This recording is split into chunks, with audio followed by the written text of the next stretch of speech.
4월 9일 목요일 고난주간 새벽 기도에 오늘 우리에게 주시는 하나님의 말씀은 누가복음 22장 14절로부터 23절입니다. 함께 읽도록 하겠습니다. 때가 이르매 예수께서 사도들과 함께 앉으사 이르시되 내가 고난을 받기 전에 너희와 함께 이 유월절 먹기를 원하였노라. 내가 너희에게 이르노니 이 유월절이 하나님의 나라에서 이루기까지 다시 먹지 아니하리라 하시고 이에 잔을 받으사 감사기도 하시고 이르시되 이것을 갖다가 너희끼리 나누라. 내가 너희에게 이르노니 내가 이제부터 하나님의 나라가 임할 때까지 포도나무에서 난 것을 다시 마시지 아니하리라 하시고 또 떡을 가져 감사기도 하시고 떼어 그들에게 주시며 이르시되 이것은 너희를 위하여 주는 내 몸이라. 너희가 이를 행하여 나를 기념하라 하시고 저녁 먹은 후에 잔도 그와 같이 하여 이르시되 이 잔은 내 피로 세우는 새 언약이니 곧 너희를 위하여 붓는 것이라. 그러나 보라, 나를 파는 자의 손이 나와 함께 상위에 있도다. 인자는 이미 작정된 대로 가거니와 그를 파는 그 사람에게는 화가 있으리로다 하시니 그들이 서로 묻되 우리 중에 이 일을 행할 자가 누구일까 하더라. 아멘. 예루살렘 입성 시 어린 나귀를 사용하는 데 치밀한 준비를 하셨던 예수님은 유월절 준비와 관련해서도 제자들에게 아주 치밀한 준비를 하도록 지시했습니다. 예수님은 유월절 만찬 식사 시간이 되었을 때 제자들과 함께 앉으셔서 다른 복음서에 언급되지 않은 의미심장한 말씀을 하십니다. 15절을 보시면 이르시되 내가 고난을 받기 전에 너희와 함께 이 유월절 먹기를 원하였노라. 내용은 예수님께서 고난을 당하기 전에 유월절 만찬하시기를 간절히 원하고도 원했다는 겁니다. 예수님은 제자들과 이 시간을 너무나 갖고 싶었던 것이죠. 이어지는 16절에서는 그 이유를 이같이 설명합니다.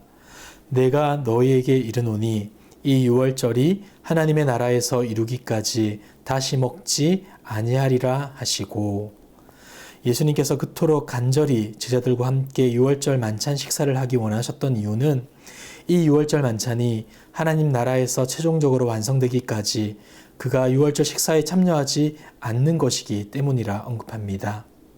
보충해서 설명해 드리자면 15절에서 언급된 유월절 만찬은 예수님이 제자들과 함께 참여하고 있는 것이고 16절에서 언급된 만찬은 하나님 나라가 궁극적으로 임할 때 메시아가 베풀 최종적인 만찬을 의미하고 있기 때문입니다.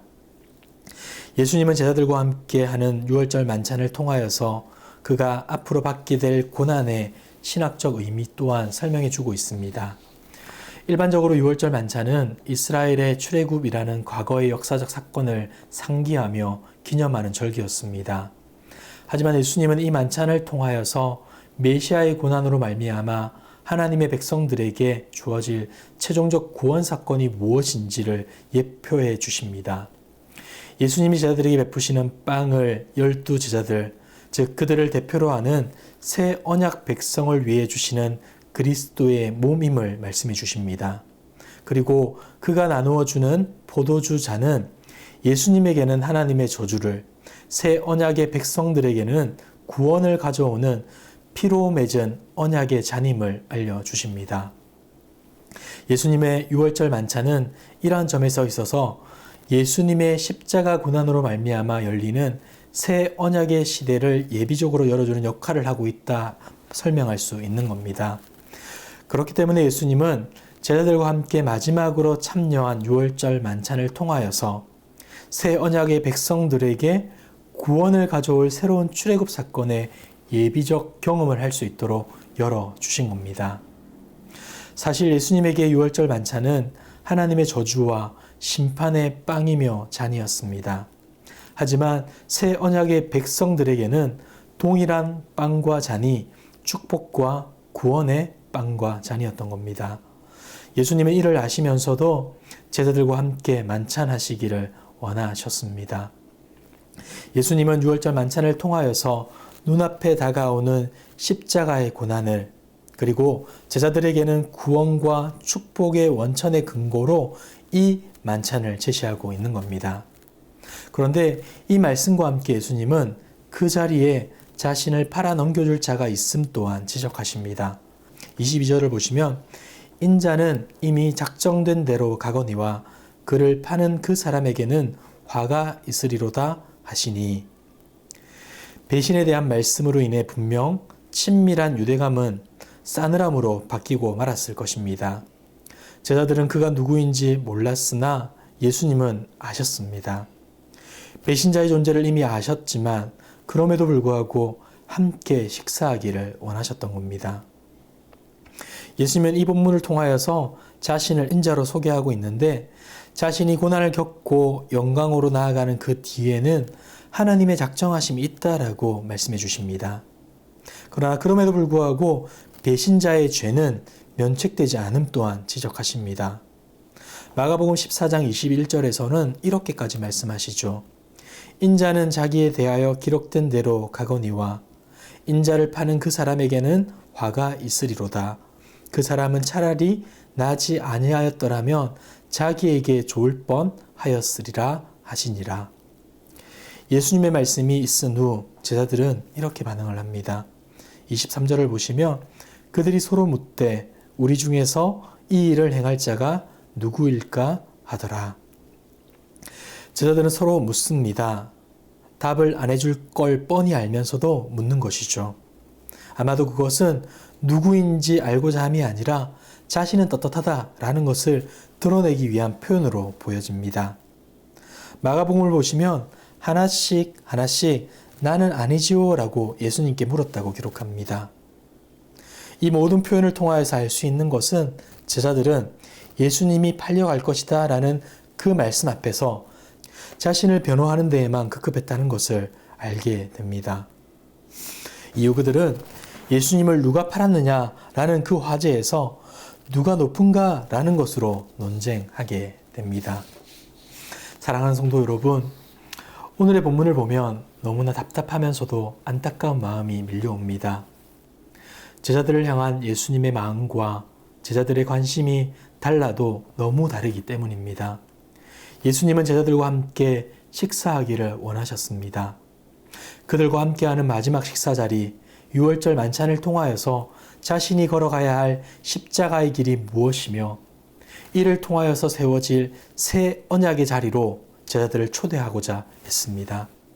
하지만 제자들은 달랐죠. 가룟 유다는 예수님을 팔고자 했고 다른 제자들은 자신의 따뜻함에만 관심을 가졌습니다. 예수님이 자신을 팔 자가 여기 있다 말했지만 예수님의 안위를 걱정하기보다 자신이 그 자가 아님을 증명하기에 급급했던 겁니다. 그리고는 자연스럽게 자기들끼리 누가 높은가 하며 싸우게 됩니다. 사랑하는 성도 여러분, 우리도 만약 예수님을 보지 않고 자신의 삶에만 집중한다면 이렇게 되고 말 것입니다. 어떻게 살아가고 있는지 스스로를 돌아봅시다. 다시 한번 주님이 허락하신 대속의 은혜와 사랑에 집중합시다. 그리고 더 나아가 우리의 모습이 예수님을 닮아갈 수 있도록 노력합시다.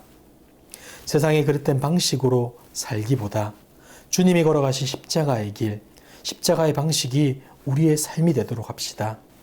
자기만을 주장하고 자기만 사는 길이 아니라 자신을 내어주어 우리를 살리신 주님의 모습과 같이 우리도 다른 이들을 위하여서 우리의 삶을 기꺼이 내어주므로 주님의 은혜와 사랑을 흘려보내는 복된 인생이 되는 저와 여러분들 되시길 주님의 이름으로 축복합니다. 함께 기도하겠습니다. 참 좋으신 하나님 아버지, 오늘도 변함없는 사랑으로 우리를 보호해 주시고 주님의 은혜와 사랑으로 채워주심에 감사합니다.